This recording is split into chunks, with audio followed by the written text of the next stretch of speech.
Calaroga Shark Media. From Washington, D.C., where CNN interrupts this joke for a message from our sponsors, this is Ballot. Today, a look ahead to the debate. Will Trump even show up? Will RFK show up even though he's not invited? Let's hit this. Well, folks. It seems like former president and recently convicted felon Donald Trump is feeling a bit lonely on the debate stage. In a shocking twist, Trump has expressed his desire to have Robert F. Kennedy join him and President Joe Biden in their upcoming CNN debate. I guess misery really does love company. Trump, speaking to his buddy Sean Hannity on Fox News, claimed he would love to have Kennedy in the debate, despite acknowledging that the third-party candidate hasn't met CNN's polling criteria. It's almost as if Trump is trying to create his own little debate club where everyone gets a participation trophy. But here's the thing. CNN has set some pretty straightforward rules for the debate. No crowd, no talking over each other, and no third-party candidates who haven't reached a certain threshold in the polls. Apparently, Kennedy's numbers are about as popular as a root canal without anesthesia. Trump, in a rare moment of clarity, agreed that there should be a threshold for candidates to participate, saying, "It should be, probably I think they have it at like 20 or 25% or something." I'm sorry, but since when does Donald Trump care about rules and thresholds? This is the same guy who tried to overturn an election because he didn't like the outcome. Meanwhile, Kennedy is crying foul, accusing the Biden and Trump campaigns of colluding to keep him off the debate stage. I hate to break it to you, Bobby, but it's not a conspiracy. It's just that not enough people want to hear you ramble on about vaccines and 5G towers. So, as we gear up for the highly anticipated Biden-Trump showdown, let's all take a moment to appreciate the fact that we won't have to endure a third wheel on the debate stage. And who knows, maybe Trump and Kennedy can start their own podcast where they can discuss their favorite conspiracy theories and complain about the unfairness of it all. I'm sure it would be a real hit with the tinfoil hat crowd. I'll be happy to do a promo swap with you, Don. It looks like CNN is about to turn the hallowed presidential debates into a rip-roaring ad-fest extravaganza. That's right, folks. For the first time in modern history, when Biden and Trump take the stage to trade batty insults and half-baked policy proposals, you'll also get a heaping dose of sweet commercialism. Can't you just picture it? The two septuagenarian candidates are in the middle of a heated exchange about, insert literally any issue here, voices raised, fingers waggling furiously. Then bam!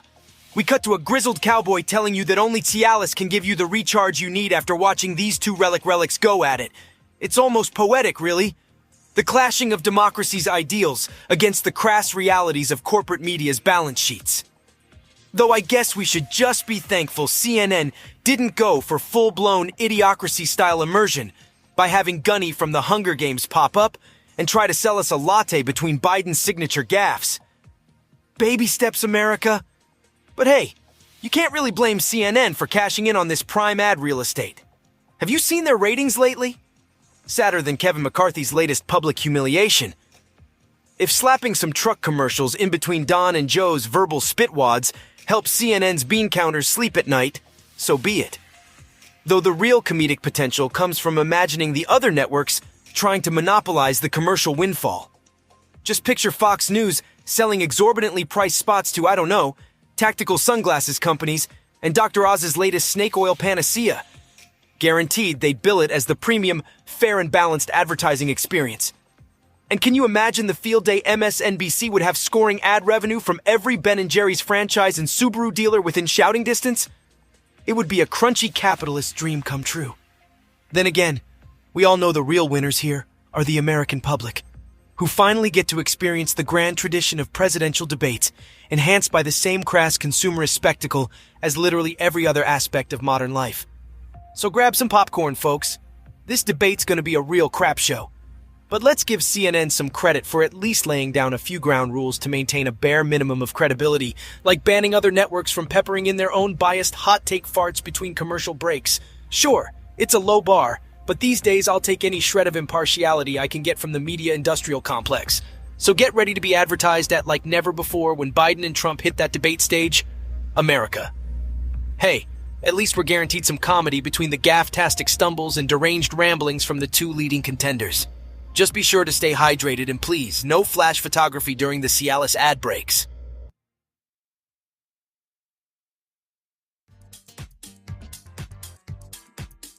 The masterful political strategist James Carville is throwing some serious shade at the potential Biden-Trump debates. According to the Reagan Cajun himself, he doesn't think Trump will actually show up to debate Sleepy Joe. In classic Carville style, he's not mincing words either.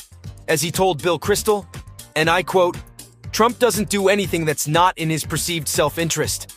Ouch! Telling it like it is about the ultimate self-interest politician. Carville makes a fair point, though. Why would Trump willingly step into the lion's den and risk getting put on the defensive by Biden, especially with that pesky hush money trial still looming? As Carville astutely noted, Trump already weaseled out of testifying with no consequences, so backing out of a debate is probably an easy call. You can just hear Trump's excuse already. CNN can't host. They're too mean to me. It won't be fair.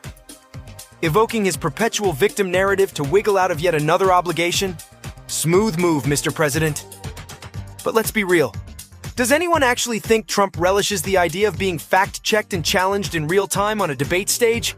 His MO is rewriting reality with unabashed falsehoods, not getting pinned down by pesky things like facts and coherent policy positions. Even Trump's initial acceptance of the debates reeked of his typical bravado and bluster. "Let's get ready to rumble," he declared, probably picturing an adoring MAGA crowd chanting his name rather than, an actual substantive policy debate. Still, you've got to admire Carville's shrewd political instincts here. He knows Trump's mercurial decision-making process better than most. If backing out saves Trump a potentially damaging night, the Reagan Cajun expects him to do just that with zero compunction. And really, what consequences would Trump actually face?